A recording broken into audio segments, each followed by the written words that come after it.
Okay, so we're coming up to half term, so this is obviously a great time to review how we're getting on with composition as a class, as a year group, and see where we're up to, see what patterns have emerged. I've done lots and lots of these one-to-one sessions since January, 128 so far to be precise. So as I can sure you appreciate, I'm starting to see various patterns and ways we can improve things and how to work.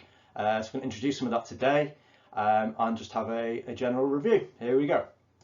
Remote sessions, they're new to all of us and there'll be challenges along the way, clearly, but it's a learning curve for all of us. So this is the way I'd like things to be in each session as an ongoing thing. So on this flow diagram, you can obviously see our session at the top. So you have your session with me, and during that session, we obviously do what we need to move the piece forward, fitting in as many features along the way. After your session, as it says there, I'm going to email you the following sort of attachments. So you'll have a PDF of your score, which obviously you can open on any device.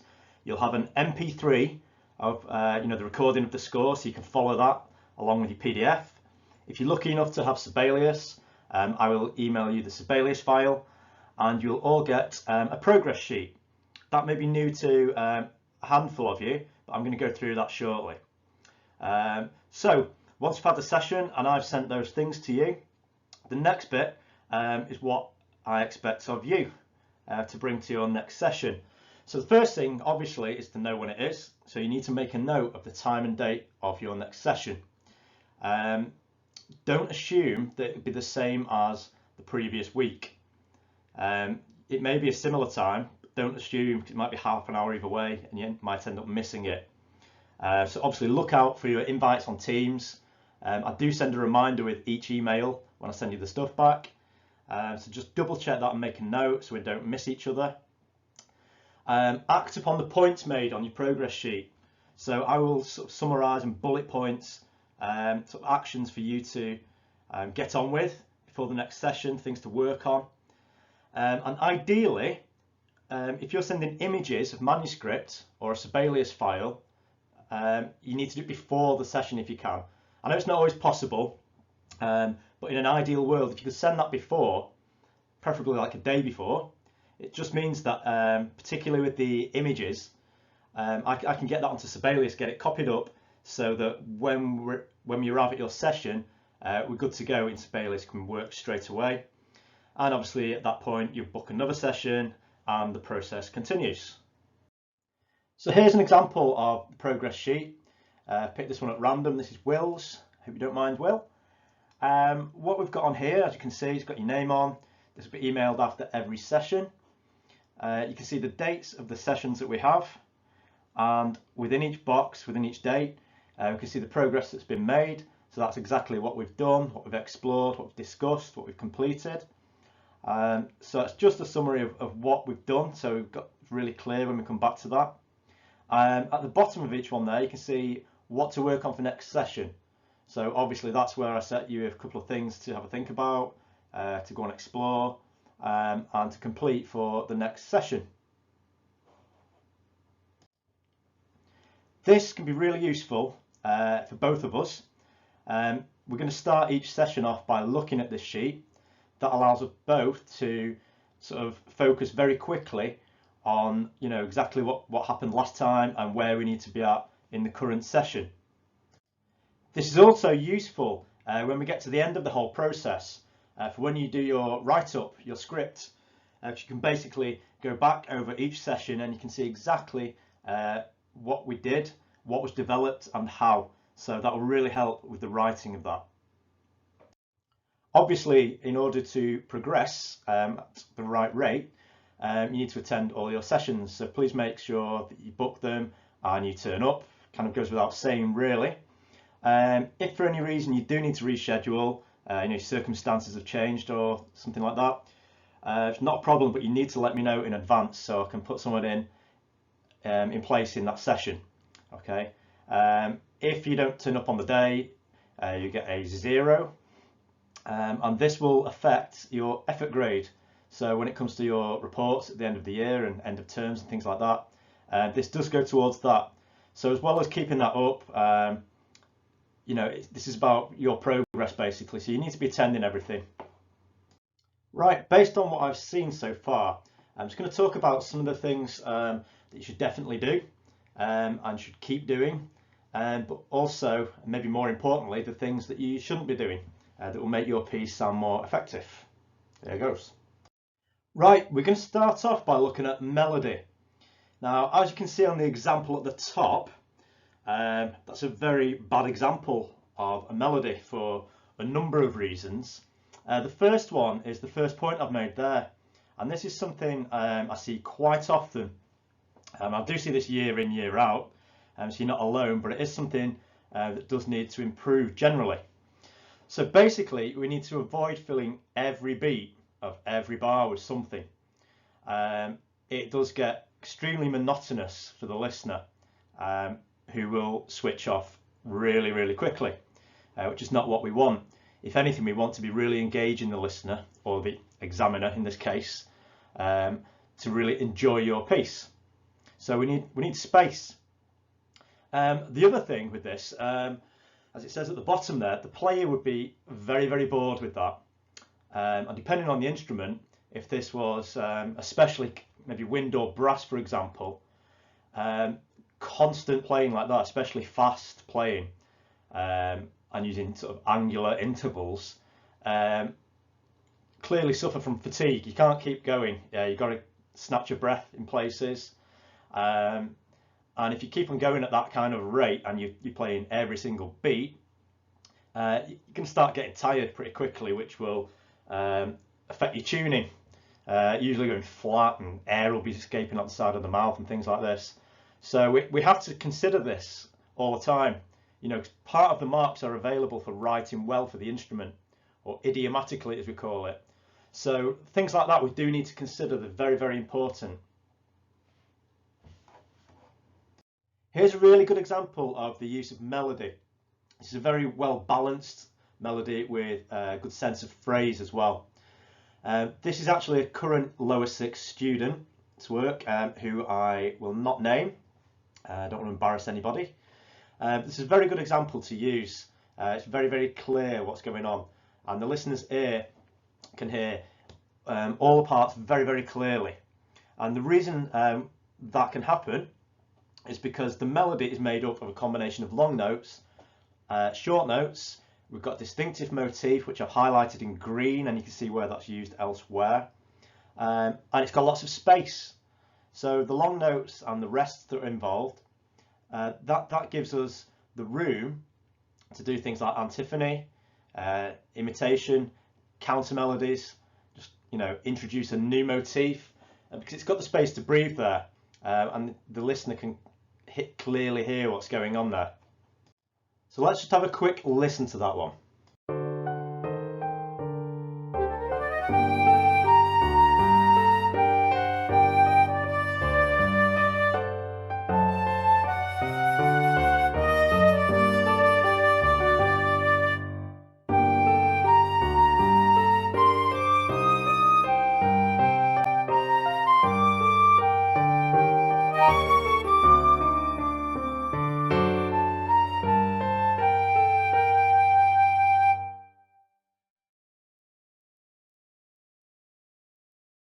Lovely stuff. So that was a really good example of how melody can work. Obviously that one was at quite a pedestrian tempo, which works brilliantly for that. Everything comes through really clearly for the listener. It's got a really nice simplicity to that, in a good way. So we're going to move on with a slightly different one now. This is an excerpt from another lower six student.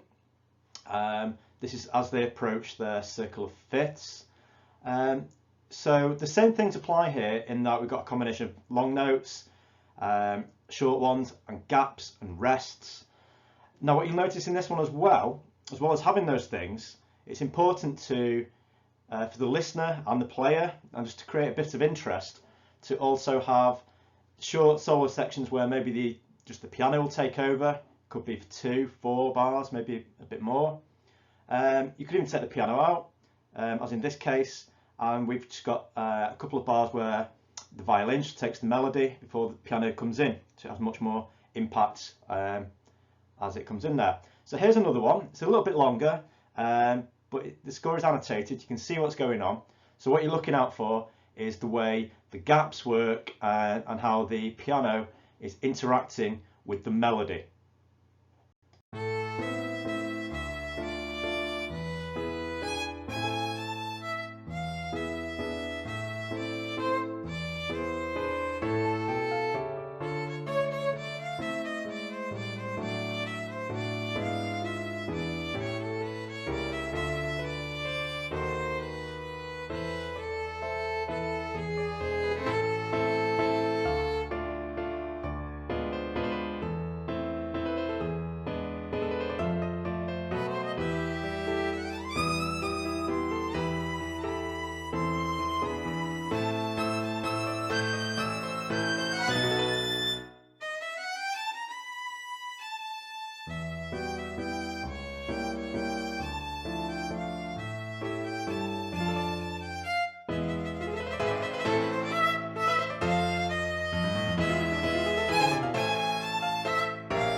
So we were focusing on melody in those last two examples, but you've probably realised that there's a lot of crossover with texture. So I'm going to briefly talk about that now, and I'm going to give you an example of how texture can be used effectively. But some sort of general rules here to go by, so I'll just read those out for you. So vary your accompaniment patterns to suit the phrasing of the melody. It's really important that rather than have a generic kind of accompaniment pattern, that everything about the accompaniment supports the phrase above it. Now, the ones that we've got in banks online and in the booklets, you're welcome to use those, obviously. That is a starting point. Okay, so that's just to get you going and get the harmony in place so you get a rough idea of how it's going to sound. But it's very important that we do tailor that to what's going on above it in terms of the antiphony, you know, the imitation, and basically having a bit more of a conversation and supporting the phrase above, as I said, of the soloist. Just to break it up for the players and the listener, give each instrument a regular break. Okay, we don't want to be hearing exactly the same sound all the way through. So give each instrument a regular break, and each one a little short solo section, or at least a phrase. Use the full range of each instrument to create contrast, because obviously, the piano, 88 notes there. Depending on what solo instrument you use, there's all kinds of ranges we can use there and different effects. So also, rather than just thinking about the full range and trying to include as many notes as possible, if you like, think about different zones, if you like, also known as tessitura, the average range of pitches. I'm going to give you an effective example of that in a second. So you don't always have to have, a bass line, some chords in the middle, and a melody on top. We can alter that to create different moods. For the next example, again, it's a current lower sixth student. This is a really good example of effective use of texture. It's it's got lots and lots of space, very ethereal, very airy. To start with, it's just a small excerpt from it, but it's very, very kind of serene, and it's using very sort of high notes towards the beginning in the accompaniment. So you're really focusing on the sounds that you're hearing, and when the lower sort of pitch comes in a bit later on into the example, those lower pitches have so much more impact than if they'd been in all the way through. So we get a lovely kind of contrast. So here we go.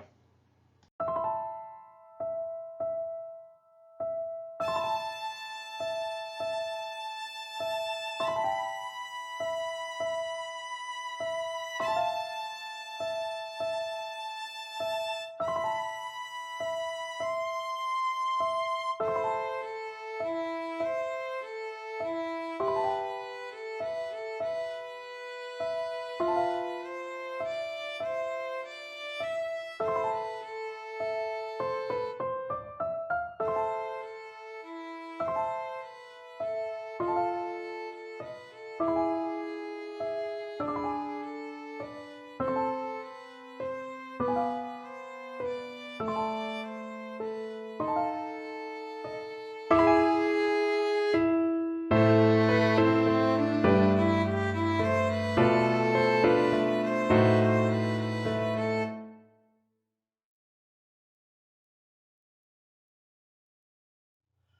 moving on to rhythm.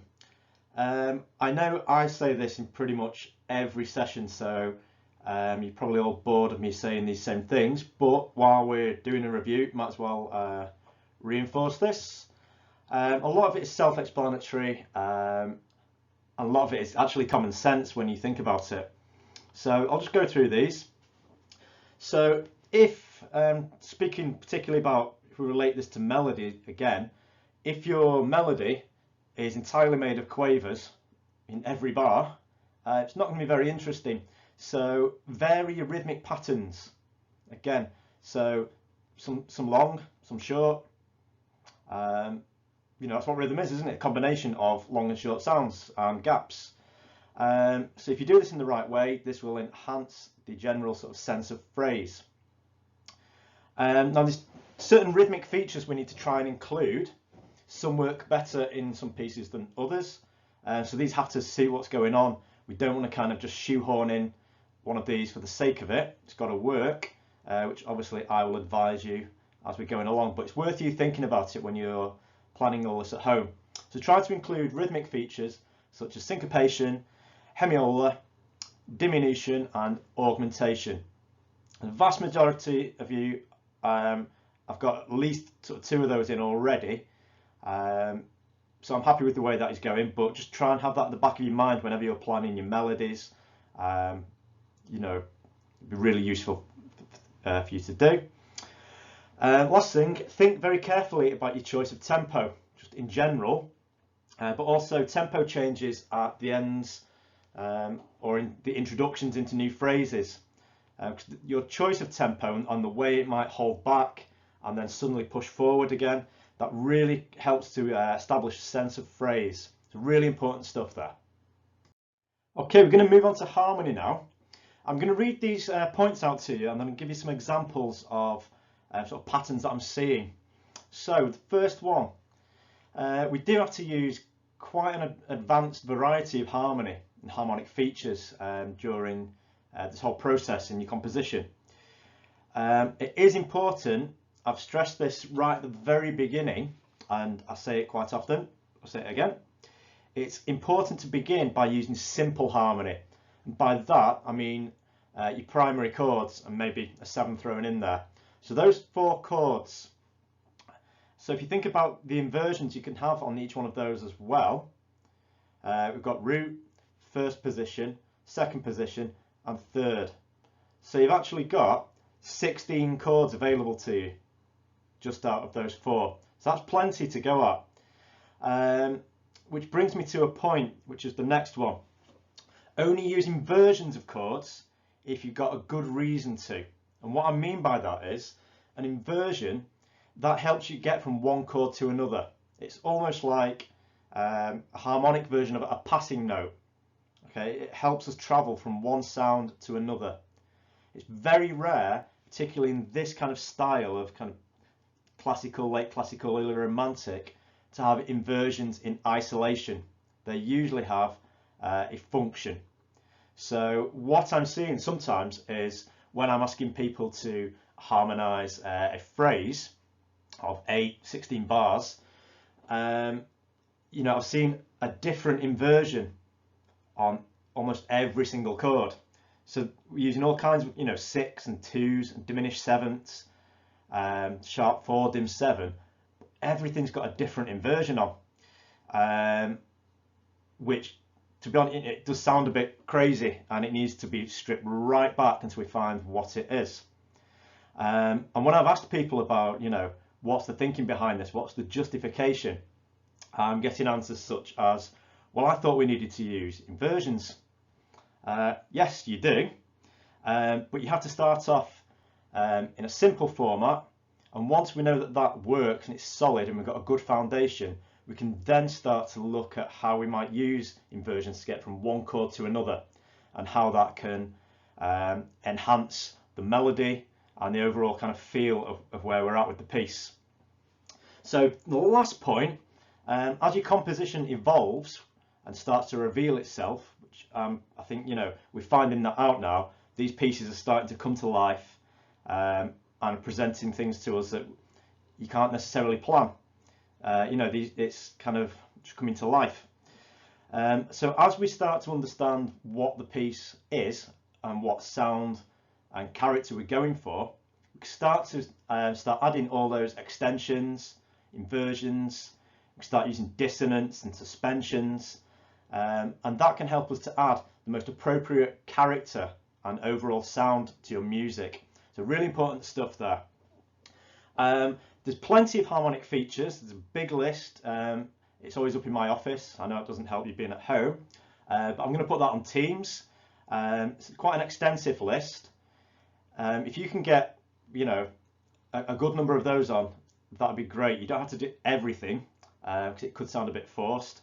But as I've said in that final point, we're going to use the most appropriate ones to give the relevant character to your music. So I'm not going to go through those individually.